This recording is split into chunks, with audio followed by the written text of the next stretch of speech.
Hello, everyone. My name is Wändi Bruine de Bruin, and I'm a Provost Professor of Public Policy, Psychology, and Behavioral Science at the University of Southern California. Today, I'll be giving a presentation entitled On the Differential Predictors of Climate Change Concerns and Severe Weather Concerns, Evidence from the World Risk Poll. And this is a paper that I worked on with Andrew Dugan from Gallup, and we received funding from the Lloyd's Register Foundation. So, as you may know, the IPCC is tasked with communicating about climate science to policymakers, practitioners, and members of the general public around the world. And the IPCC has long been warning that climate change will be bringing extreme weather events around the world. And of course, which extreme weather events you might experience depend on where you live.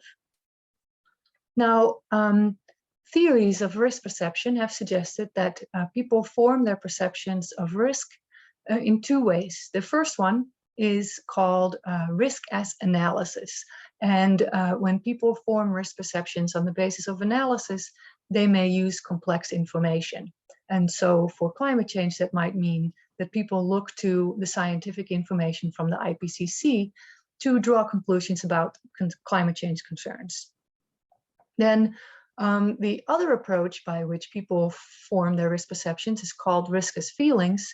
And in that case, people may look to their personal experiences with, for example, hot weather or flooding to draw conclusions about why the climate change is happening.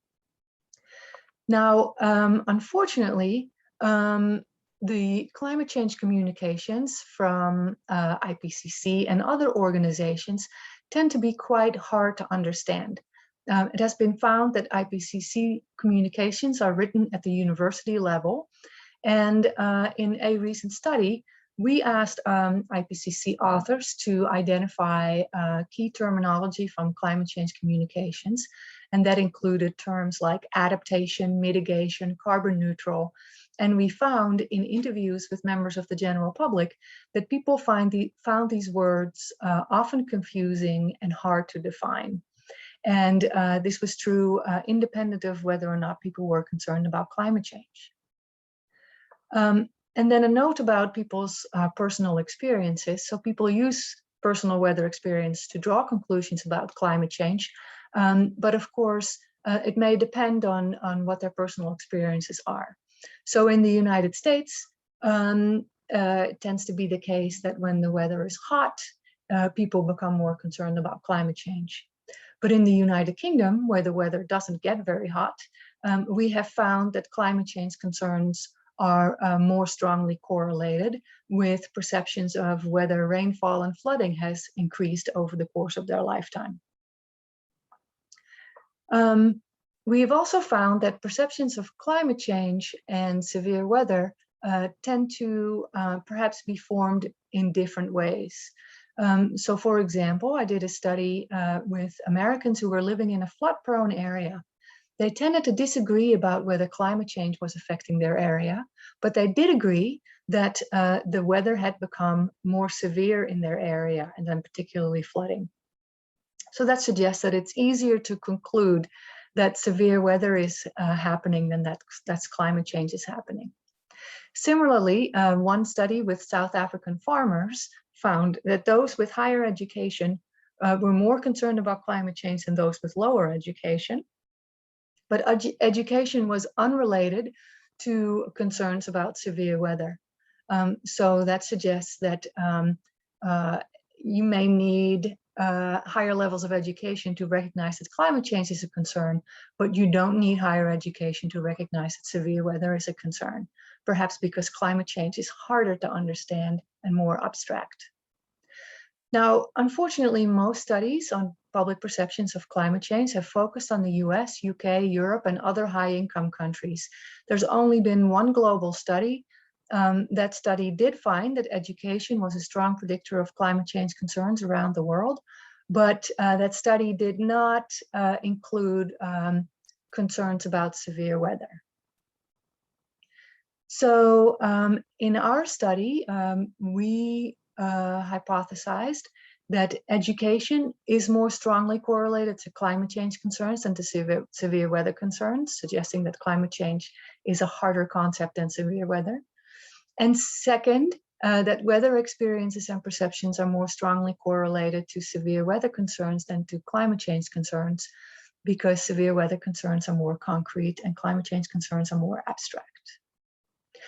We did a secondary analysis of the World Risk Poll, which was funded by the Lloyd's Register Foundation, with data collected by Gallup in 142 countries for a total of more than 150,000 participants. Questions asked, among other things, about concerns about climate change and severe weather, experiences with and perceptions of severe weather, as well as education.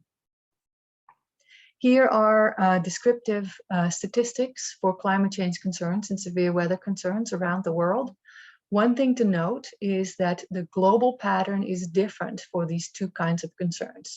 So for example, if you look at Europe, you see that 84% of Europeans report climate change concerns, but only 69% of Europeans report severe weather concerns. And then for Africa, you see that only 64% of Africans report climate change concerns, but 70% of Africans report severe weather concerns. So let's look at the first hypothesis, which looks at the role of education. Here you see that education is associated with climate change concerns around the world and for every continent. The red bars reflect people with a college education, the blue bars reflect people with a high school education, and the purple bars reflect people who have neither of these levels of education. And you don't need education to draw conclusions about severe weather concerns, it turns out. Education is not correlated with severe weather concerns. The second hypothesis looked at weather experiences and perceptions. Here you see that people who have experience with severe weather are more likely to report climate change concerns and also more likely to report severe weather concerns. However, as you can see on this slide, people who had experience with severe weather the experience with severe weather was more strongly correlated with severe weather concerns than with climate change concerns. And I should say, these findings hold in multi-level logistic regressions, controlling for demographics and country characteristics. And here you see the report of perceptions of severe weather, and that it's correlated with climate change concerns and with severe weather concerns, but more strongly with severe weather concerns. So overall, we conclude that climate change concerns seem harder to form and are less concrete than severe weather concerns.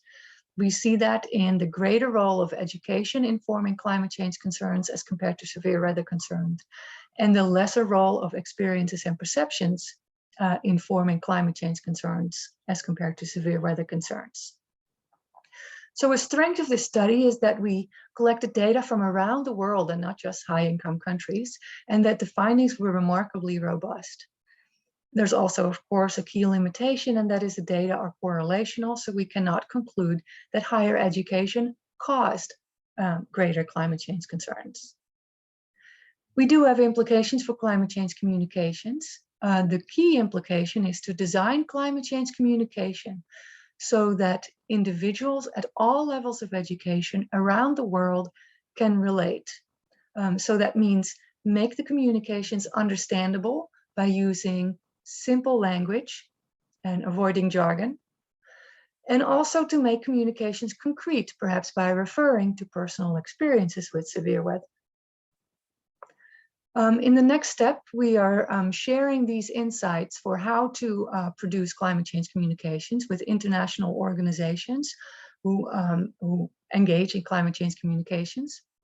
We are also conducting other analyses of the World Risk Poll. For example, I'll be presenting at Psychonomics on the role of numeracy in people's risk perceptions and experiences around the world. And we are working on the next wave of the World Risk Poll so that this will become a longitudinal study. Thank you very much for your attention.